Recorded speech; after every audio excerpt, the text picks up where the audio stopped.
ఆంధ్రప్రదేశ్లో ప్రస్తుతం ఎవరు పార్టీ మారినా చివరికి వారు చేరేది జనసేనలోకేనా? వలస నేతలు అంతా చెలో జనసేన అనడానికి ప్రధాన కారణం ఏంటి? కుప్పలు తెప్పలుగా నేతలు వస్తున్నా జనసేన మాత్రం ఒకరిద్దరికే గ్రీన్ సిగ్నల్ ఇచ్చి మిగిలిన వారిని వెయిటింగ్లో ఎందుకు పెడుతోంది? పార్టీలు కొత్తగా వస్తామంటున్న నేతలపై జన సైనికులకు అభ్యంతరాలు ఉంటున్నాయా? అందుకే జనసేనాని కూడా చేరికలపై ఆచితూచి అడుగులేస్తున్నారా? దీనికి గత అనుభవాలు కూడా కొంత కారణమా అనే చర్చ ఇప్పుడు జరుగుతోంది. ఇంతకు చేరికలపై జనసేన వైఖరి ఏంటి?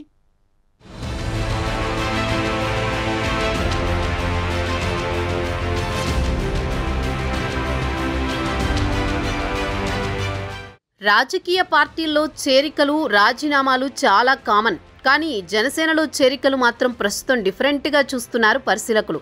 ఏ పార్టీలోనైనా ఎన్నికల ముందు చేరికలుంటాయి. అవకాశాల కోసం ప్రత్యామ్నాయం లేకో నేతలు ఒక పార్టీ నుంచి ఇంకో పార్టీకి మారుతూ ఉంటారు. కానీ ఇప్పుడు ఏపీలో జనసేనలో చేరికలు ఇందుకు పూర్తి విరుద్ధంగా కనిపిస్తున్నాయంటున్నారు. ఎన్నికలు జరిగి కొత్త ప్రభుత్వం ఏర్పడిన 100 రోజులకు చలో జనసేన అంటూ వలస నేతలు నినదిస్తున్నారు. అయితే ఈ చేరికలపై జనసేన మాత్రం ఆచితూచి అడుగులు వేయడం రాజకీయంగా ఆసక్తి రేపుతోంది.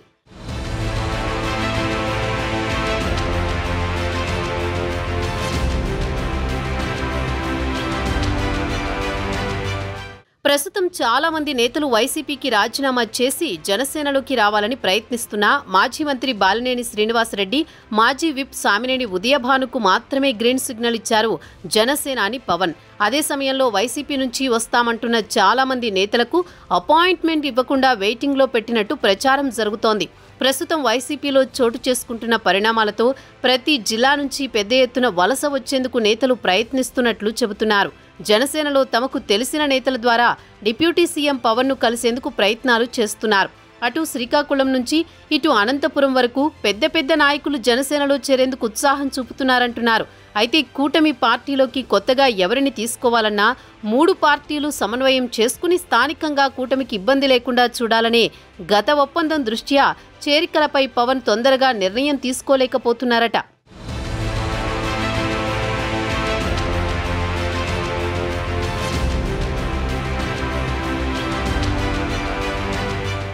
ఇక ఇదే సమయంలో ఒంగోలులో బాలినేని చేరికపై స్థానిక నాయకత్వం అభ్యంతరం వ్యక్తం చేసిన బాలినేనితో పవన్ కు ఉన్న వ్యక్తిగత పరిచయంతో ఆయనను కాదనలేకపోయినట్టు చెబుతున్నారు. మరోవైపు తాను కూటమి బంధానికి కట్టుబడి పనిచేస్తానని బాలినేని హామీ ఇవ్వడంతో ఆయనకు గ్రీన్ సిగ్నల్ లభించినట్లు చెబుతున్నారు. ఇక మాజీ విప్ సామినేని ఉదయభాను విషయంలోనూ జనసేన వెనువెంటనే నిర్ణయం తీసుకోవడానికి కూడా చాలా కారణాలు చెబుతున్నారు. ఇప్పటికే ఉదయభాను అనుచర గణంలో చాలా మంది టీడీపీలో చేరడం, జగ్గయ్యపేట టీడీపీ ఎమ్మెల్యే శ్రీరామ్ తాతయ్య కూడా ఉదయభాను విషయంలో పెద్దగా అభ్యంతరం చెప్పకపోవడంతో రూట్ క్లియర్ అయిందంటున్నారు. ప్రస్తుత పరిస్థితుల్లో కూటమిలో పార్టీల మధ్య సమన్వయం దెబ్బతినకుండా కొత్త చేరికలు ఉండాలని, కొత్తగా వచ్చిన వారు తమ అవకాశాలను తన్నుకుపోకుండా చూడాలని జన సైనికుల నుంచి డిమాండ్ వినిపిస్తోంది. జనసేనలో చాలా నియోజకవర్గాలకు ఎమ్మెల్యే స్థాయి నేతలు లేరన్న వాదన ఉంది.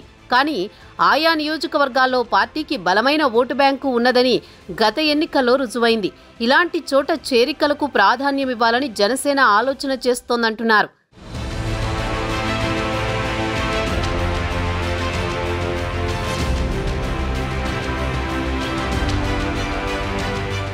మరోవైపు ప్రజారాజ్యం పార్టీలో ఎదురైన అనుభవాలను కూడా డిప్యూటీ సీఎం పవన్ను అప్రమత్తం చేస్తున్నట్లు చెబుతున్నారు. అప్పట్లో చాలా మంది కోవర్టులుగా పనిచేయడంతో ప్రజారాజ్యం దెబ్బతిందని గతంలో స్వయంగా చెప్పిన పవన్ ఇప్పుడు వచ్చిన వారు వైసీపీ కోవర్టులా కాదా అన్న విషయంపై పూర్తి స్థాయిలో సమాచారం తెప్పించుకుని తుది నిర్ణయం తీసుకోవాలని భావిస్తున్నారంటున్నారు. మొత్తానికి వైసీపీ నుంచి ఎవరు వచ్చినా వడపోత ద్వారానే నిర్ణయం తీసుకోవాలనేది జనసేన స్టాండ్గా చెబుతున్నారు.